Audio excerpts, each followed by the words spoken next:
हिजो आएको हावाहुरी पानीले मकै पूर्ण रूपले ढालेको छ। क्षति ठुलो भएको छ। हालिस निर्माणको लागि लगाइएको मकै हामी हार्भेस्टिङकै क्रममा थियौँ र हिजो अचानक पानी हावाहुरी आयो र जसले हाम्रो अधिकांश मकै ढलेका छन्। प्राय 80% मकै ढलेको छ र बाँकी अलिअलि छेउछाउका मकैहरू मात्र उभिएका छन्, जुन पनि घरको छेउछाउ र रुखहरूको छेउ परेको कारणले गर्दा ठाडो छ, नत्र सबै सोत्तर छ। अब यसलाई काट्नलाई बहुत समस्या हुन्छ। माटोहरू यसमा मिसिएको हुन्छ, टकटकाउनु पर्छ।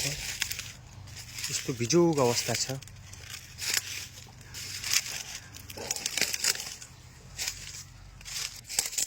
अलिअलि होइन, यो धेरै ठाउँमा यस्तो छ। बिचमा सबै मकै ढलेको छ।